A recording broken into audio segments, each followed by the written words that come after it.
December 28th, 1978. Losing an engine. United Airlines Flight 173 is less than 22 miles from Portland International Airport. The plane's engines are flaming out one after another. With 2 engines gone, the autopilot can no longer fly the plane. McBroom must get the crippled DC-8 to the airport himself. The engineer struggles to keep the last 2 engines running. We just lost 1 and 2. Flight 173 has now lost all 4 engines. With no engines running, backup batteries now provide power to only critical instruments. The 100-ton aircraft is losing more than 3,000 feet of altitude a minute. At this rate, they will be lucky to stay airborne for as long as 90 seconds. Now, Captain McBroom makes a horrifying calculation. I can't make it. The airport is too far away. Okay, declare Mayday. Portland Tower, United 173, heavy Mayday. He declared Mayday, and then in a very, what seemed to me like a calm, matter-of-fact voice, I could hear the pilot. The engines are flaming out. We're going down. We're not going to be able to make it to the airport. We lost power, we're going down. Emergency services are told what's happening. Flight 173's flamed out. They're going down. The DC-8 is coming down over a densely populated suburb. Suddenly, Captain McBroom sees what he's been looking for. A dark area up ahead. It looks like an empty field. The place that you want to put it is where there's minimum buildings, the most open area possible, because the 200,000 pounds plus jet arriving at 140 knots, which is 160 plus miles an hour, it's going to do a lot of damage to the things on the ground. Putting the plane on this narrow strip of land is McBroom's best bet. But as he gets closer, he realizes it isn't an open field. We can't make it. It's a heavily wooded suburb, and he's headed straight for it.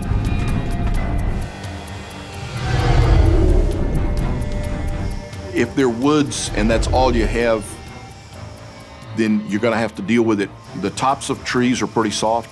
As you settle into the trees, they get progressively less soft. They're going to do a lot of damage. McBroom doesn't give up. He actually tries to steer the plane between the trees. The passengers still assume they're about to touch down on a runway. We clipped the top of a few trees, and that felt like we were making the initial landing at the airport. So my first sense was, hooray, we're there. And then all hell broke loose.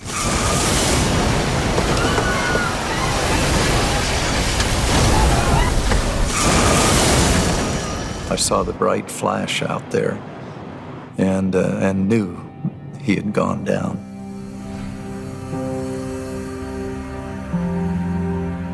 The plane carves a 1,600-foot-long path through the trees. Incredibly, the DC-8 has crash-landed in the middle of a major American city without injuring a single person on the ground. Most of the 189 passengers and crew are alive, including Captain Albert McBroom.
أن لا إله إلا الله وأشهد أن محمد رسول الله.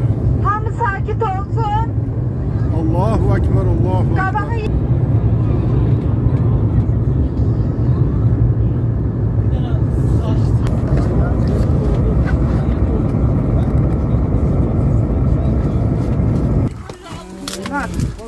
Что, женщина, можем встать? Поднимите чуть-чуть. Сейчас.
No cóż, Roger, proszę pana. Tak, to zamknięty pas startowy. To się nada, proszę pana. Zdejmujemy sprzęt z pasa i ustawiają się w kolejce. Długo to trwa? 6600 stóp. 6600 i sprzęt zjeżdża. Odizolowany.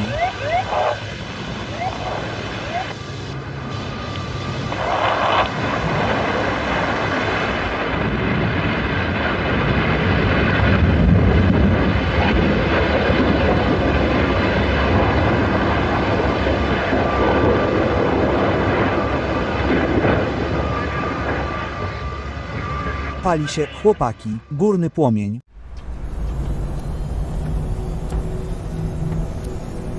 You need a little bit of rudder trim to the left, huh? What's that? You need a little bit of rudder trim to the left. Okay. Captain Thomas Welch and First Officer Josef Turner are flying a Boeing 767 from Bangkok, Thailand to Vienna, Austria. The flight is operated by Lauda Air, the brainchild of famed Austrian Formula One driver Niki Lauda. For me, it was a logical step after retiring from racing to start in this kind of business. And that's what I did with Lauda Air. Throughout the 70s, Lauda dominated Formula One racing.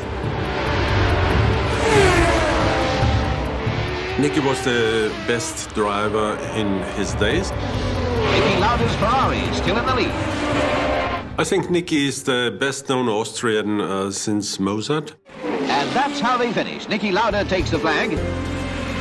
He won the World Championship 3 times, then used his fame to launch a new career and a new airline. One of the main reasons was to give the passengers a different way of flying, better service, better food. The airplane had to look in a certain way. The Lauda Air 767 is less than 15 minutes into its 11-hour flight to Vienna. It's a route Niki Lauda knows firsthand, because he's not just the owner of the airline, he's also one of its pilots. When you run a company and you fly, it's very simple. Because when you are with your passengers, then you know what is going on. You can look yourself what the problems are, and I corrected things quicker in that way. Capture 13, French plus 13, reserve is 20. In the cockpit, Captain Welch and First Officer Turner monitor their instruments, while the autopilot controls the climb.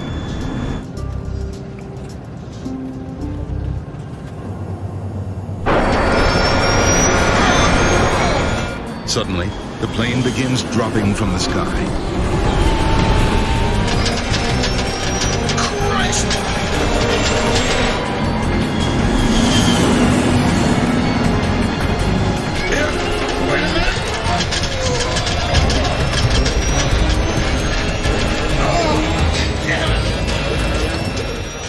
pilots have lost control.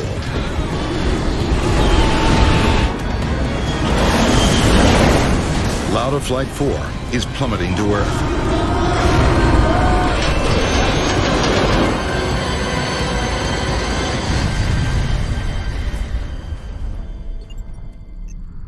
The plane slams into a remote jungle 110 miles northwest of Bangkok. When rescuers arrive, it's immediately obvious that there's no one to be rescued. All 213 passengers and 10 crew members are dead. The airplane took off at 16:01 UTC. There was no fault or whatever reported from the pilots. The airplane flew about 20 to 25 minutes and then suddenly disappeared off the radar screen. So we have no indication whatsoever happened to the airplane.